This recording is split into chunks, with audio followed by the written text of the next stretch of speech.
Stone Crafters. What's going on, people? How y'all doing? Back with another one. Topic. Forgive me if y'all can hear that fan. Matter of fact, hold on.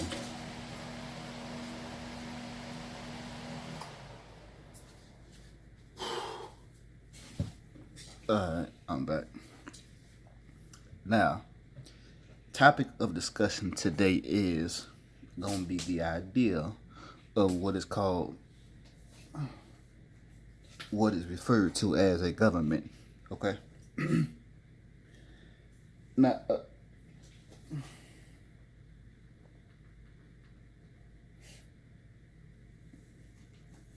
okay. Forgive me. Yeah, the topic of discussion today is going to be government. Okay? Now, the etymology, which is the origins of a word, is Latin derivative, right? It comes from governors, which means control, and mentis, which means mind. So the literal translation of the word government means mind control, right? So now, in no point in reference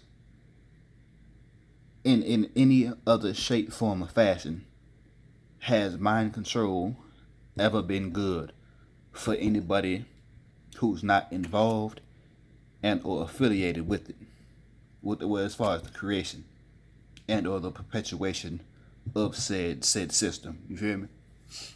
Okay. Now, prior to this idea, this concept of a government, there was this thing that motherfucker survived off of. It was called trade and or exchange, right? Trade was an even value exchange between one another. Two parties or multiple parties or just two people in general or groups in general. It was an even exchange between said people, right?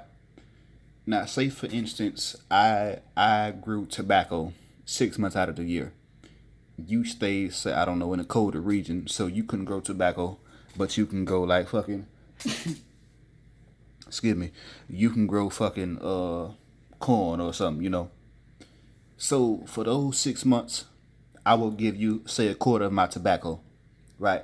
Or I'll give you whatever of my tobacco, say half or something, because we didn't use it so much, but we were able to grow it. My people were able to grow it, so we'll grow it for those 6 months, and then we'll share with you half.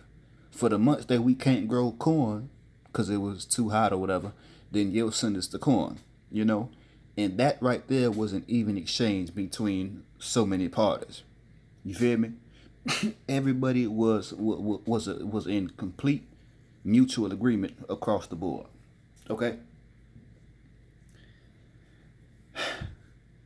We learned from our elders and our ancestors, right? Amongst our village or our communities. You feel me? Then you also learn life skills by how? Living fucking life. So we learn from our ancestors and or our elders and life skills and our experiences. You feel me? We grew our own food. We protected ourselves. We defended one another. You feel me? At no point in time did anybody naturally wanna become or make themselves superior to one another. If you failed, I helped you up. If you needed this, I gave you that. If I needed this, you gave me that. We worked towards one another.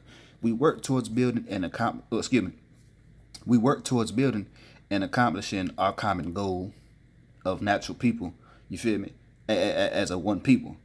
You know? Somebody, if you think about it, you feel me? If you think about it simply, okay? We don't need education to learn. You don't learn inside of an education establishment, which is a for-profit establishment. You feel me? The entire curriculum is based off of profit and a slanted ass history, so-called, you know? Oh, excuse me. So, you don't learn life. You don't learn living skills. You don't learn habits. You don't learn social skills through school or what they call education. That's another part of the system. It's not where it's at. You feel me? You don't gain anything. And here's my main question. This is the subtopic. If we're talking about the topic being government itself and or mind, excuse me, I'm gonna call it what it is.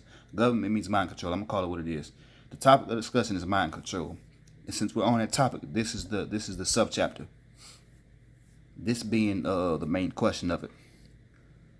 Can anybody tell me to what benefit or to what gain do we as a people have for having a mind control element?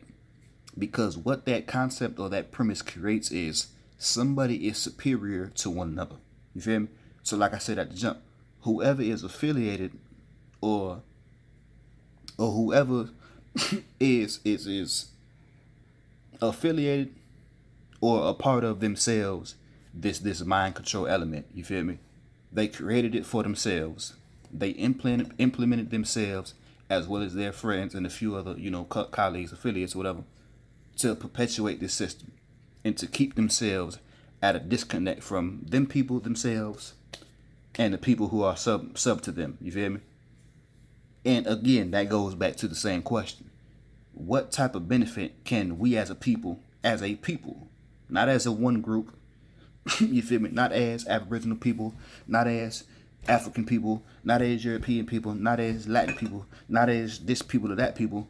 As a people in its entirety, what do we have to gain? Or excuse me, take it further. What do we even have to show for it by having a mind control element?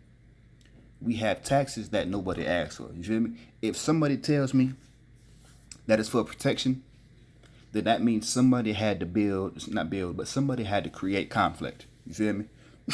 And who out there was fucking creating conflict so bad that across the fucking mass of land in its entirety, nobody could defend themselves and ask somebody to not govern, but protect their people and their family. You feel me?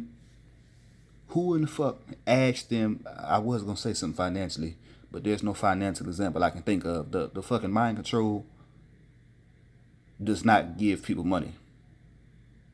It takes it away. Excuse me. So again, let me go back to the question. I'm gonna go ahead and end this off because I wanna get y'all into this conversation.